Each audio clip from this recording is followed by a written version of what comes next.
Hi, warriors. I apologize that my voice is a little raspy, but we're going to try something new today. So go ahead and start by grabbing at your writer's notebook. Well, really, just your notebook. Go ahead and add to your table of contents, and you're going to label page 2. We're going to label it text evidence. And the nice part about this is you can always stop this video if you need to pause and take some extra time to write. This is what's really cool about these videos is you can work at your own pace, which I really like. Once you've done that, you can go to page number 2 in your notebook and label it text evidence. So we're going to be talking about text evidence today. So anytime that you're explaining something about a text, you need to cite, which is a fancy word for point out, textual evidence to support your ideas. So we probably should have a fancy definition in our notebook about what text evidence is. So go ahead and write this down in your notes. You won't have a ton to write down, so make sure you write this down. So text evidence is a word, a phrase, a sentence, or a paragraph that led you to make an inference or draw a conclusion. We're going to be talking about this fancy word inference a lot this school year.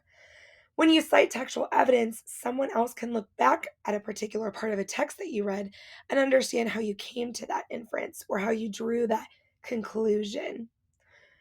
And so we're going to talk about inferences in just a sec. So go ahead and make sure you're writing this down. Pause the video if you need to.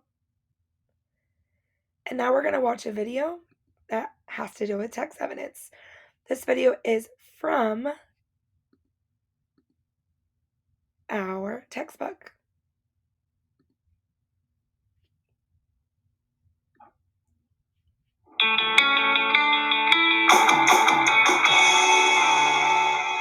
Textual evidence. This is a biggie.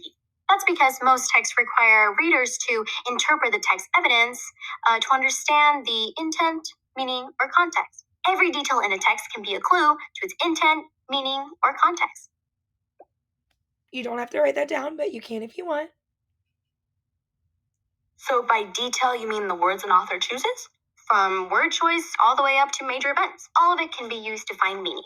Sometimes the evidence is right on the surface. We call this explicit evidence. Explicit evidence is directly stated in the text.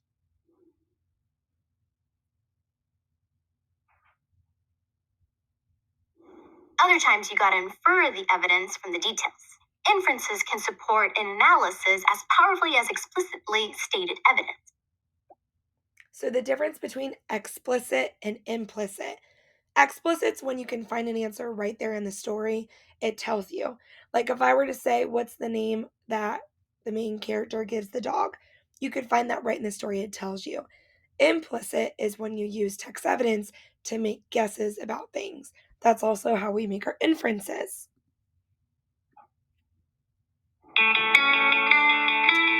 Oh, sorry.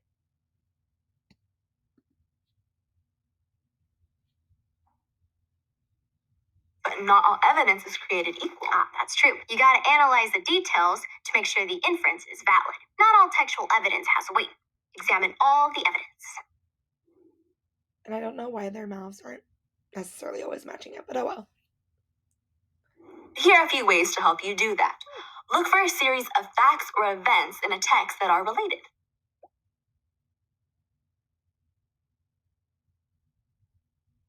Think about any prior knowledge related to these facts or events.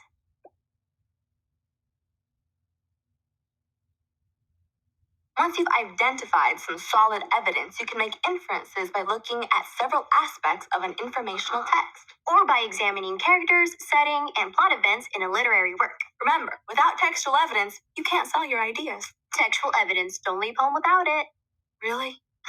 But it's catchy. Let's summarize.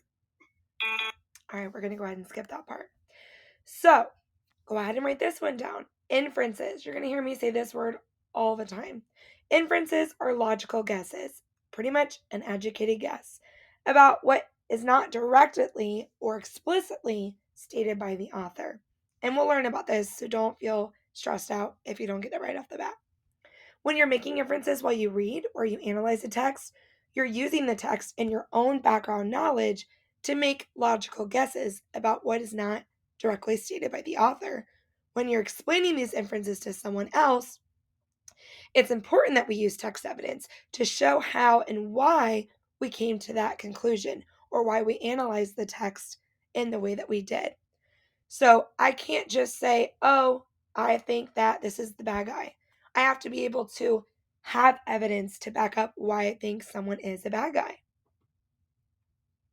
So make sure you're writing that down in your notes.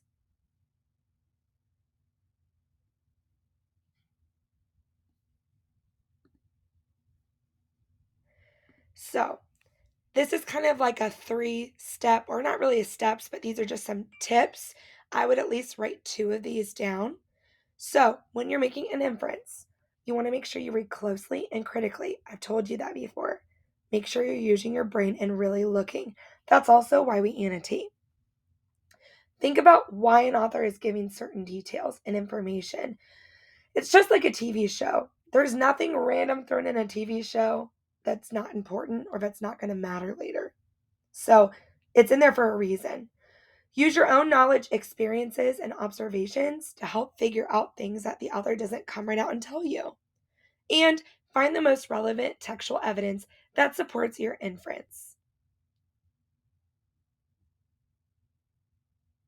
So let's take a look at an example. So this is an example. It's from our excerpt that we read.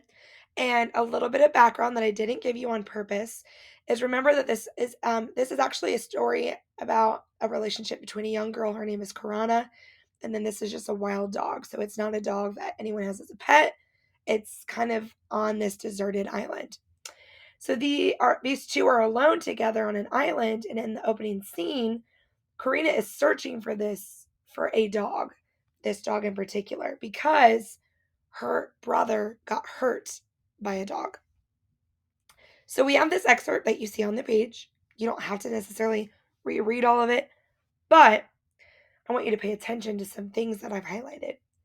Although Karana doesn't say who shot the dog with the arrow in the beginning, there are certain details that help us as readers infer or make an inference about how the dog was wounded.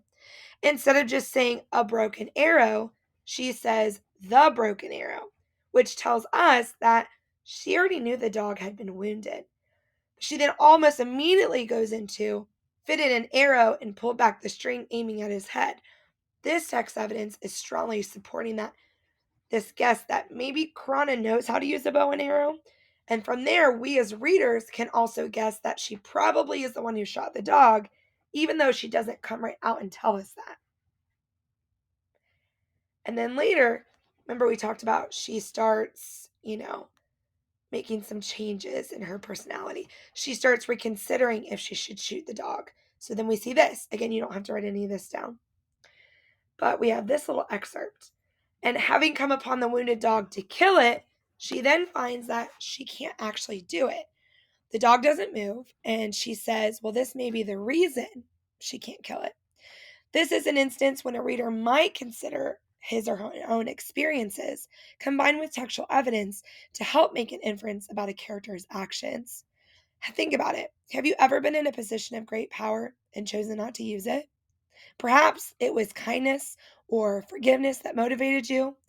Well, it would be reasonable to infer or guess that those same emotions are what's motivating Karana's actions here.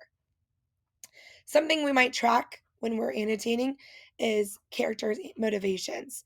So, something was motivating her to not hurt this dog.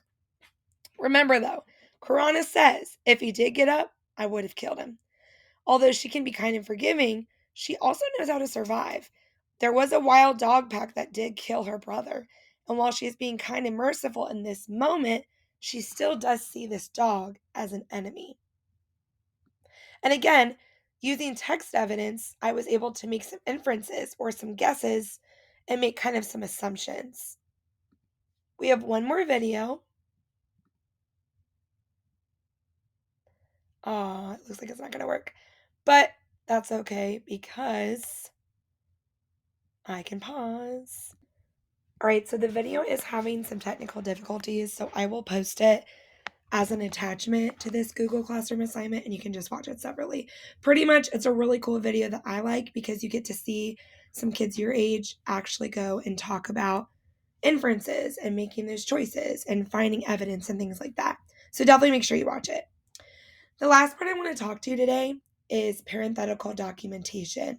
So, based off of the group that I placed you in for this lesson, I have noticed that you can use a little push. So we're going to talk about how do we cite text evidence. Well, we use something called parenthetical documentation. That's a really big phrase. Maybe you want to say it out loud to yourself. Pretty much, it's the fancy way of citing text evidence from a source that we use. Go ahead and write that definition down. So when I am asking you to cite evidence, I'm going to ask you to do it this way. First, you're going to need something called a cite phrase. There's a couple on this screen in front of you. Pick at least 3 and write them down in your notebook. Make sure you know that these are called a cite phrase. I'm going to type it right here.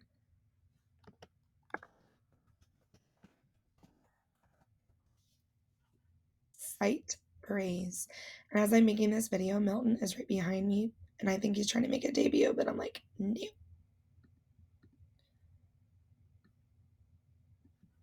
So, cite phrases. This is how we introduce the text evidence. We're not just going to randomly put it in a sentence. I like ones that are kind of short, like according to the text, or the author says, or in the text it states, but whatever, float your boat. Okay? When you are using text evidence to support your answers, you have to make sure that you use the author's exact words. If you don't, you're not giving evidence from the text. You're just making it up with a couple things you read.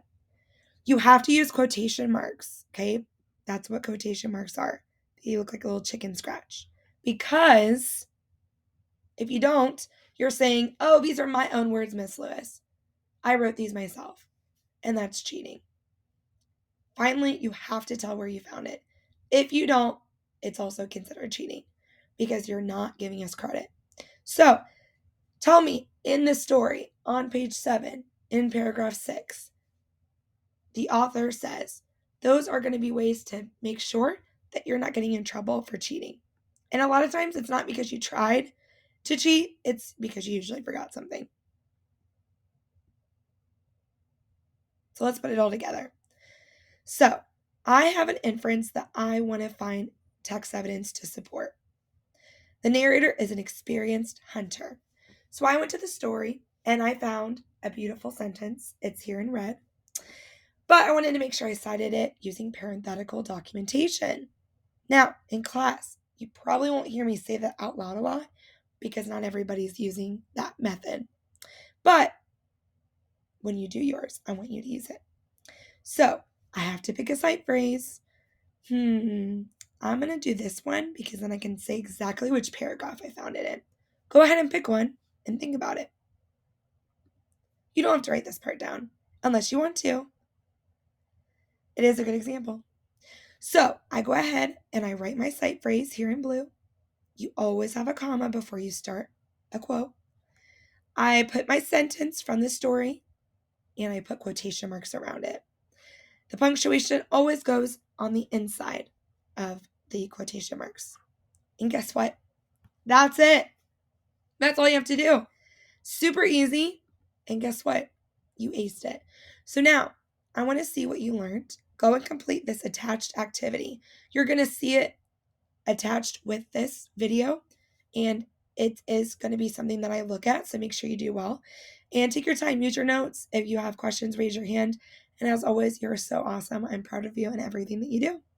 Thanks.